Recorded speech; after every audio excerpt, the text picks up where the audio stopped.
It is considered to be the most litigated river in the world, and that is probably very accurate. More lawsuits, compacts, laws created to regulate what is collectively known as the law of the river.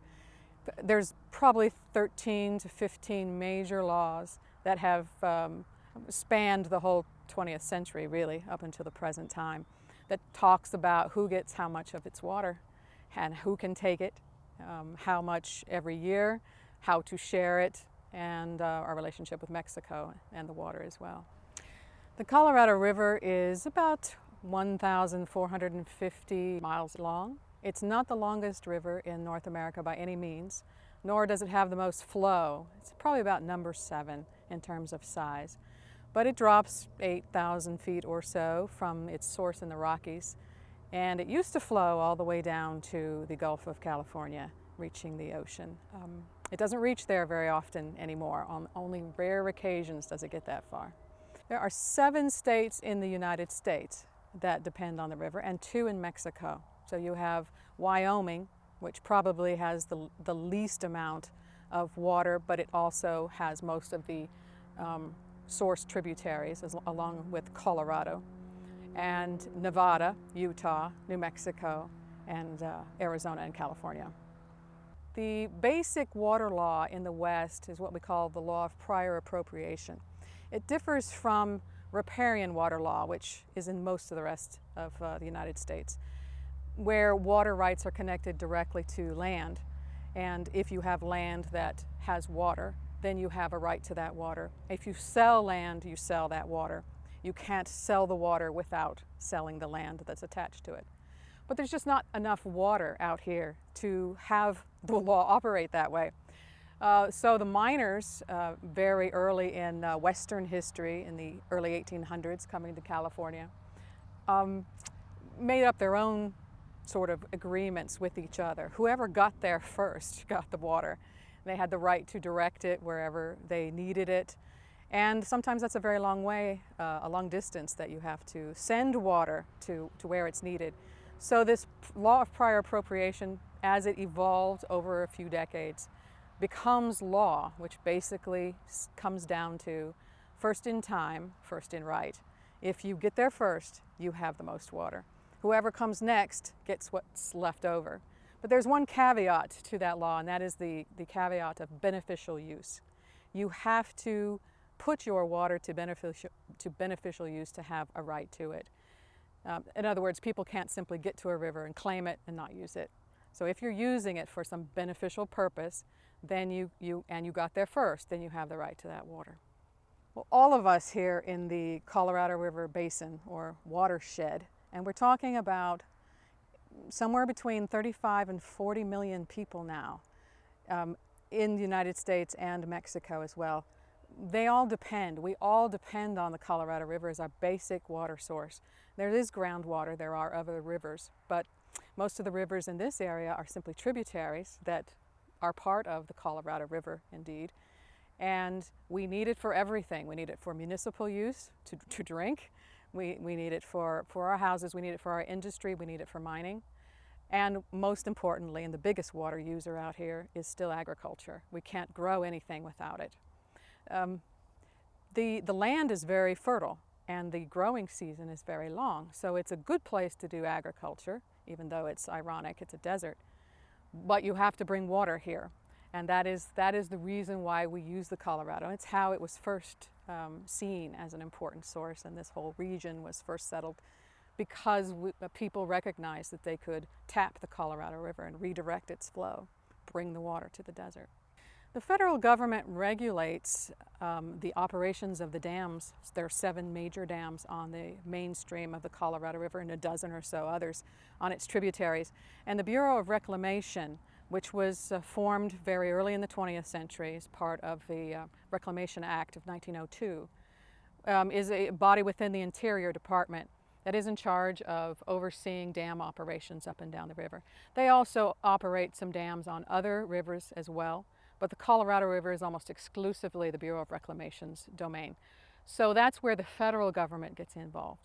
At the same time, you have lots of competing interests. The states themselves have a certain amount of right to control how their allocation of water is used and distributed. They fight amongst themselves. The longest Supreme Court case in American history was about the Colorado River, and throughout most of the 1950s was finally settled in 1963. A big fight between Arizona and California over water. How much do they get? How much do they have a right to?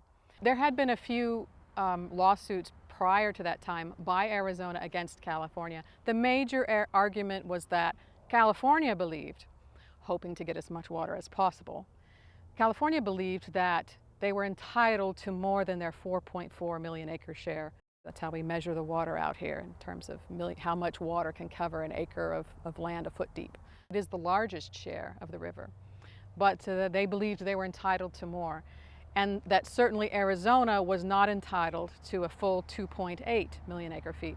There was not as much agricultural usage of the river going on in Arizona at the time of the compact back in 1922, which remains law governing who gets how much water. And California said, well, they need to give us some of that water. They shouldn't have all of it because the Gila River, one of the largest tributaries of the Colorado, runs all the way through the state. So the water that they pull off the Gila, as well as the Salt River, a major source of water for Mesa right here, is all part of the Colorado. So we have to subtract that amount of water, and what's left is their share of the main stem of the river. Arizona, of course, said, are you kidding? No. Refused to sign the compact for a lot of years, not until just before the treaty with Mexico did Arizona even sign the compact. But the disagreement was still there. California was saying, no, Arizona can't build that canal that they want to build. And federal funding was blocked for it because California believed that would take away water that they needed, hence the lawsuit. Once it finally was settled, the judgment did come down in favor of Arizona. The decision said, no, you can't count the tributaries in Arizona. They are entitled to the full 2.8 million acre feet of water, and if they can build a canal big enough to bring it, they can do that. And California had no choice but to accept that judgment and understand that they would have to live in the 4.4 limitation.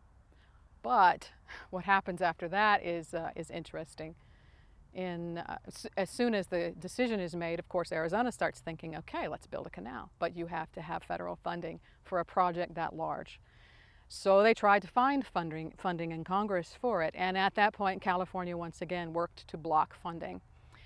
In the end, Arizona has to almost give up some of its gain in this lawsuit. Yes, it was granted the right to the full 2.8 million acre feet, but in order to persuade Congress to give them money for the Central Arizona Project Canal, Arizona at that time had to agree that we had the most junior rights, that the canal that would be built would be cut off first in time of shortage. So Arizona knows this. They're not happy about it. There's always been an anger at California about them having better rights, more priority rights. But it was Southern California, the Imperial Valley, that began to divert the water first. So their water rights are much more senior than ours. However, the good news is for Arizona, the good news is everyone realizes we can't just cut Arizona off. Well, at least we hope that they realize that.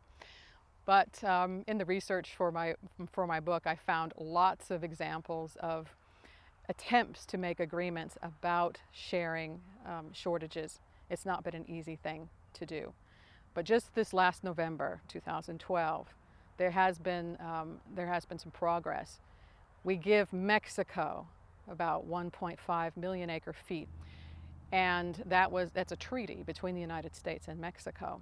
So Arizona, having a most junior right to the Colorado, feels upset about that situation, saying, well, why should Mexico always get their 1.5 million acre feet because of a treaty, while we have to have a shortage, while less water will run down the Central Arizona Project Canal, and the shortage sharing would cascade. They do have a plan in place for shortage, and yes, Arizona would still take the first cut, but they are negotiating to try and minimize that. California understands it will have to share in some of this. If you just take prior appropriation law, the way it is laid out. Arizona would simply suffer, and then maybe somebody next, whatever the most junior right is, probably in Colorado, because some of those projects are much more recent. Utah, as well as Nevada. Las Vegas would really suffer. But California has the most senior rights. So that is part of the stress between Arizona and California over the years. And California has understood that it will have to give up some of its water in time of drought as well. We all will. California gets the biggest share of the Colorado River, even though a lot of that water is pumped out of the watershed to Los Angeles throughout Imperial Valley for a huge agricultural breadbasket of America. So they will have to cut back, but it's not really clear as yet how that's going to go smoothly. The good news is we're talking, but that's about as far as it's gotten. There are interim guidelines for shortages. The Bureau of Reclamation back in 2003 said to the states, okay, if you don't come up with an agreement, then we'll make it for you. If you don't want us to decide who has the shortage and who doesn't, or how we're going to manage this, then all of you get together for once and sit down and negotiate. That's what has really started the process of profitable talks between the states in the basin. That's been very helpful. And I think another good thing is that finally we're bringing Mexico into the conversation. We left Mexico out. We liked to think back in the early 20th century and throughout most of it that since the river started in the United States, it was all ours. Never mind that it used to flow into Mexico. All of us will and do have to sit down and talk. It's really unclear how the shortages will really play out, but I think everybody understands that it's only fair to share. We will try to do that. This book has been a fascinating project for me, and I've been interested in rivers for a very long time. Grew up on the banks of a river, and looking at the importance of this river in the Southwest has been a fascinating experience. It's an odd sort of river. It's really a plumbing system or a big garden hose, really, if you want to think of it that way.